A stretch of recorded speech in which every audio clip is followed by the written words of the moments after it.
Olá, que bom te ver de novo por aqui. Esse é o canal No Dial com Ciro César, onde mostramos o rádio de dentro para fora para você conhecê-lo de fora para dentro. No vídeo de hoje, vamos falar como eram os locutores e os estúdios no início do rádio.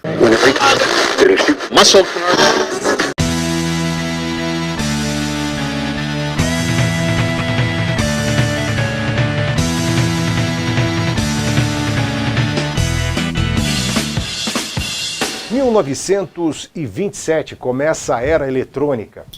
O som dos discos não precisava mais ser captado pelo microfone, pois os tocadiscos tinham sido conectados a uma mesa de controle de áudio e podia ter o seu volume controlado eletronicamente. Com os estúdios mais ágeis, as produções dos programas radiofônicos ficaram mais aprimoradas. Na época, não existiam escolas para a formação de radialistas. Foram os radioamadores os primeiros locutores por possuírem experiência com o microfone. Uma característica era fazer uma programação cultural, tanto que o slogan do rádio de Roquete Pinto era trabalhar pela cultura dos que vivem em nossa terra e pelo Brasil.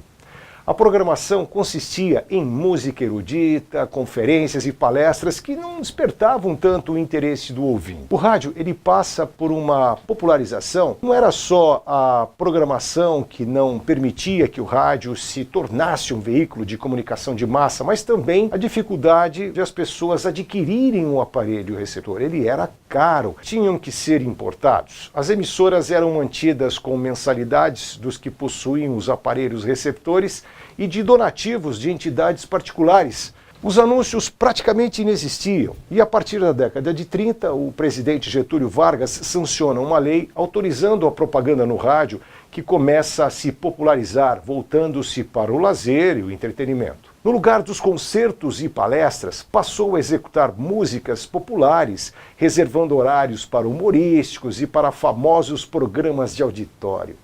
Nessa época, os empresários notaram que o rádio era um veículo eficaz para veicular seus produtos, principalmente pelo grande número de pessoas analfabetas no país. Cerca de 65% dos brasileiros eram analfabetos. A elevação da quantidade de anúncios pagos criou a possibilidade do rádio crescer. No começo da década de 30, o veículo se consolida, adquirindo grande prestígio entre a população e os primeiros programas humorísticos, musicais, transmissões esportivas, radiojornalismo e as primeiras novelas transmitidas pelo rádio. A Rádio Nacional foi uma das passagens mais marcantes da história do rádio e que se manteve na liderança da radiodifusão no Brasil por mais de 20 anos.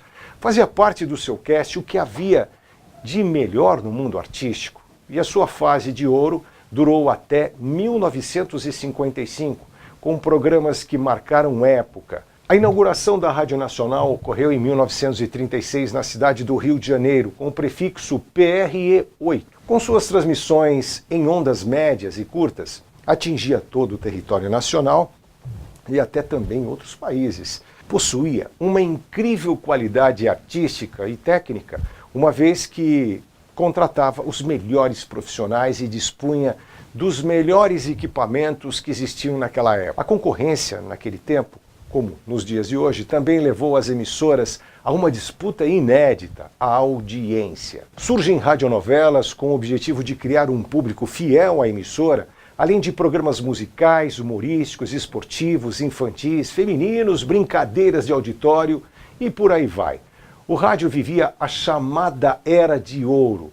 Os antigos locutores de auditório se tornaram grandes apresentadores de programas transmitidos diante de grandes plateias. Surgiram grandes nomes como Nelson Oliveira, Paulo Gracindo, Renato Mursi, César de Alencar. E não era só o Rio de Janeiro que se destacava na radiodifusão. O pioneirismo dos programas de auditório coube à Rádio Cosmos de São Paulo. A partir daí, o público pôde participar das transmissões. A liderança paulista era da Rádio Record e o grande astro da terra, da garoa, era Vital Fernandes da Silva, o Inhototico, que eu tive a oportunidade de conhecê-lo pessoalmente. Ele permaneceu no ar por 30 anos. Inhototico, ele tinha 2 programas diários, às 6h30 da tarde para as crianças e a escolinha da Dona Olinda às 22 horas. Esse outro era para adultos, ambos passados na Vila Relia, com vários personagens, todos encenados pelo próprio Nhô Totico. O mais incrível é que ele nunca escreveu um roteiro. O programa era ao vivo e totalmente improvisado. Eu me lembro de uma história contada pelo Nhô Totico, quando eu tive a oportunidade de publicar o livro Como Falar no Rádio, onde ele me contou que, quando apresentador desse programa, ele teve uma conversa com o presidente Castelo Branco, que disse para o Nhô Totico: Nhô Totico, você tem que falar para as crianças escovarem os dentes, porque o Brasil, as crianças perdem os dentes muito cedo e é um país cheio de dentaduras. Ou seja, Nhô Totico, ensina as pessoas a tomarem banho, ensina as pessoas a usarem sabonete, pasta de dente. Era realmente um grande educador naquela época. O rádio serviu exatamente como esse elo de ligação entre as pessoas e a cultura. As rainhas e reis do rádio conquistaram a preferência na época. Tudo começa no pós-guerra, que foi marcado pelos concursos A Rainha e o Rei do Rádio, destacando-se nesse período a cantora Dircinha Batista, que ganhava o título a partir de 1948, mantendo-se rainha por 11 anos. Esses concursos cativaram os ouvintes que formavam fãs-clubes para as eleições anuais de seus ídolos. Os programas de calouros revelaram reis e rainhas do rádio brasileiro. Os programas de auditório foram os grandes descobridores de talentos da música. Foi uma fase que marcou a música popular brasileira. Os concursos para eleger a rainha do rádio influenciavam muito o crescimento do mercado fonográfico na época. Quanto maior fosse a vendagem de discos do artista, maior a pontuação na eleição para rei e rainha do rádio. O rádio transformou simples pessoas em astros da música popular brasileira. Criou mitos e elegeu estrelas como Carmen Miranda, Emilinha Borba, Orlando Silva, Francisco Alves, Marlene, Calbi Peixoto, Ângela Maria, Adelaide Chioso, Linda Batista, Aurora Miranda, Doris Monteiro, Carlos Galhardo, Aracide Almeida e a nossa inesquecível Hebe Camargo, e também entre muitos outros nomes. Então, agora você já sabe um pouquinho mais da história do rádio no Brasil. Gostou? Então compartilhe e divulgue o nosso canal entre os seus amigos. No Dial com Ciro César, um canal que mostra o rádio de dentro para fora, para você conhecê-lo de fora para dentro.